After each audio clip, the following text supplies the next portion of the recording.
देखो, आम आदमी पार्टी बिल्कुल हार गई। कोई दिक्कत नहीं, इसमें हार गई। उसको जनता ने वोट नहीं किया, हार गई।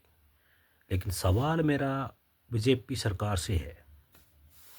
सवाल ये है कि अमेरिका में जो बंदे डंकी के रास्ते से गए हैं उनको हथकड़ी लगा के अपने भारत भेजा जा रहा है।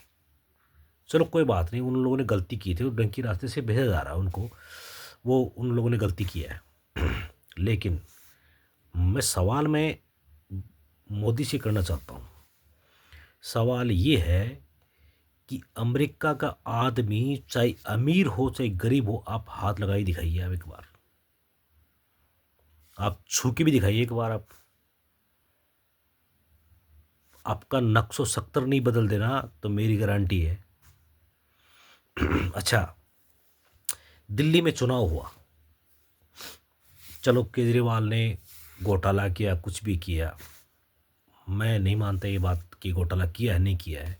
अगर घोटाला करता तो मोदी को इतना जोर नहीं लगाना पड़ता कि ईडी सीबीआई उसके पीछे लगाई।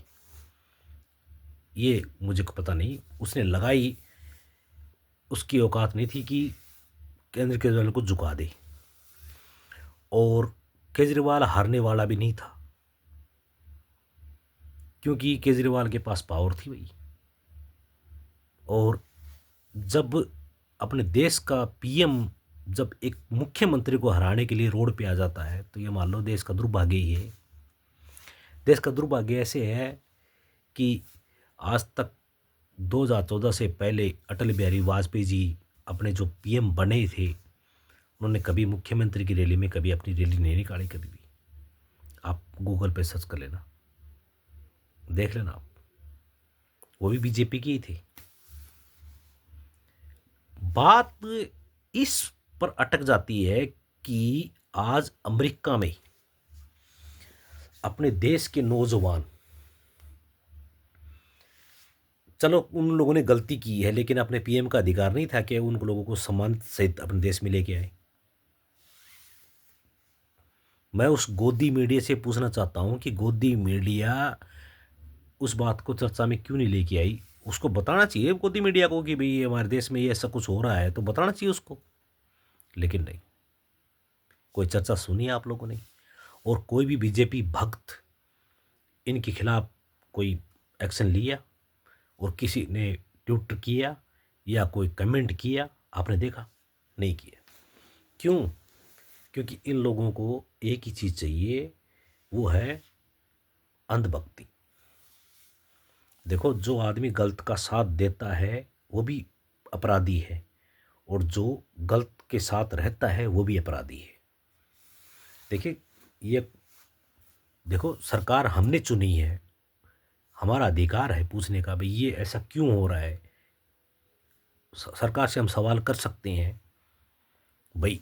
चलो कोई बात नहीं, आगे पीछे हो जाती है, कोई बात नहीं। वो अगर चलो उन लोगों ने गलती की है, वो डंकी रास्ते वो अमेरिका गए थे, लेकिन प्रधानमंत्री का फर्ज तो बनता है क्या कि अपने देश की इज्जत से अपने देशवासियों को लेकर आए। हम्म? नहीं, ऐसा कुछ नहीं है।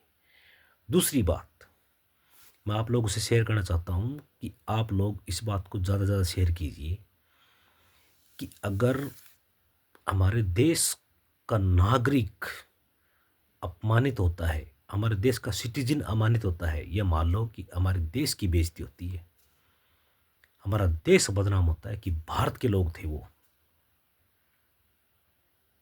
ऐसा क्यों भाई?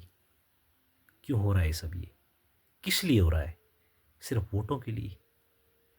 कुछ नहीं मिलेगा भैया। इस देश में दो ही चीज़ चलती हैं, सिर्फ धर्म के नाम पर लड़ाओ, धर्म के नाम पर वोट लो। अगर मैं एक बात आपको दुख भरी बात बोलूँगा, देखो आप मेरे को गाली दें या कुछ भी कहें, मैं आपको बताता हूँ कि अगर मुसलमानों से हिंदुओं को डर है तो इसका मतलब हिंदू डरपोक है। अरे भूल गए महाराणा प्रताप को, भूल गए शिवाजी महाराज को? है, ये तो कुछ भी नहीं है। यहाँ पर दूसरे लोगों ने राज किया था लेकिन फिर भी वो डट के खड़े रही। अरे मोदी आपको बचाएगा क्या? नहीं, आपको बचाएगा क्या?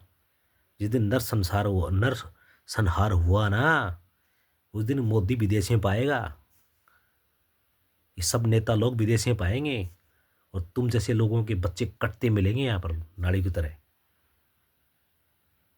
तो दोस्तों, मैं इतना ही कहना चाहता हूँ आप लोगों से कि आज यूरोप में भी एक बंदा पकड़ा गया है, उसको भी उन लोगों ने इतना बेइज्जत किया है कि आज, चलो ठीक है कोई बात नहीं, मोदी का विकास आपको दिख नहीं रहा है या हो नहीं रहा है, ये तो मुझे पता नहीं है, लेकिन हालांकि तीन चीज़ तो मैंने नोटिस की हैं इस मोदी के राज में। इस बंदे ने कहा था कि रुपया उसी देश का गिरता जाकर प्रधानमंत्री गिरा होता है, लेकिन इस बंदे ने रुपया इतना गिरा दिया कि ये बताओ, ये गिरा हुआ है क्या? नहीं गिरा हुआ है क्या? आप लोग बताइए मेरे को, गिरा हुआ है?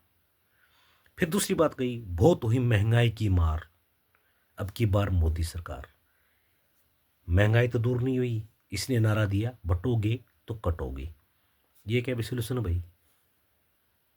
ये देश का पीएम है, ये भाषा यूज करता है, तो इसको मालूम होना चाहिए किस बेस पे हम बोल रहे हैं, किस अधिकार से हम बोल रहे हैं ये चीज़। दूसरी बात, फिर बोला कि मैं काला धन वापस लाऊंगा। भाई साहब, आप गूगल सर्च कर लेना, 2014 के बाद में काला धन 40% और 60% के बीच में बढ़ गया, घटा नहीं, बढ़ गया।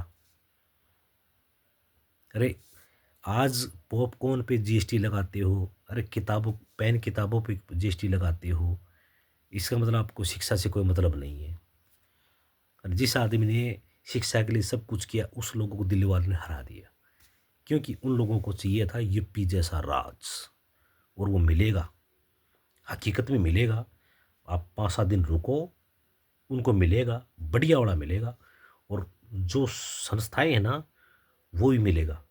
मोदी ने गोदी मीडिया से लेकर ऐसे चुनाव आयोग तक अपने हक के पैसे खिला रखे हैं, अपने पर टैक्स लगा लगा के अपने पैसे खिला रखे हैं दोस्तों, अपने पैसे खिला रखे हैं, लेकिन फिर भी जनता समझ नहीं पाती है। बताइए, कोर्ट जज, मतलब हिंदुस्तान का कोई भी सरकारी संस्थान है ना, इस बंदे ने पैसे से खरीद रखा है। पैसा इतना फेंक रखा है कि लोग चुपचाप रह जाते हैं, बोलते नहीं हैं कुछ भी। और आपको क्या लगता है, केजरीवाल को वोट शेयर आए इन लोगों ने? लगता है आपको? दोस्तों, ऐसा नहीं है। इनकी सीटें पहले तय हो चुकी थी कि हम इतनी सीटें लेके आएंगे वहाँ पर। और तुम लोग बोलते हो कि फिर आप ये लोग बोलो कि ईवीएम का रोना रोगी, ये बात सत्य है बिल्कुल। इनको पता था कि दिल्ली में हमारी सरकार बनेगी, इनको 1 महीने पहले पता चल गया था कि दिल्ली में हमारी सरकार बनेगी, और केजरीवाल को कैसे हराना है, कैसे जिताना है, इनको पता था, और कौन सा मुद्दा लेके आना है। और जब जब भी चुनाव होते हैं, तो दोस्तों मेरे एक बात मेरे पल्ले नहीं पड़ी है, जब जब भी चुनाव होते हैं तो लोग क्यों मरते हैं? अरे ये बताइए, जब भी मोदी ने चुनाव लड़ा है तब कम से कम हज़ारों आदमी मरे हैं। कभी पुलवामा अटैक हुआ, कभी नक्सली अटैक हुआ, कभी ये कांड हो गया, कुंभवाड़ा कांड हो गया। ऐसा क्यों होता है? इसी के राज में क्यों होता है ऐसा है? कभी आप लोगों ने चुनाव में ऐसे आदमी बंदे मरते देखे हैं? सच बोलना, मर देखे? नहीं देखे। लेकिन फिर भी आप वोट बीजेपी को देंगे, क्योंकि आपके दिल में डर है कि अगर बीजेपी को वोट नहीं देंगे तो मुसलमान हमको मार देंगे। ये डर है ना? धन्यवाद दोस्तों। आप लोगों को मेरी बात बुरी लगी हो तो मुझे माफ़ करना, लेकिन मैं इस बात से सहमत नहीं हूँ। आप लोग होंगे, मैं मरना पसंद कर सकता हूँ, लेकिन मैं कभी गलत का साथ नहीं दूंगा, सिर्फ कभी गलत का साथ नहीं दूंगा।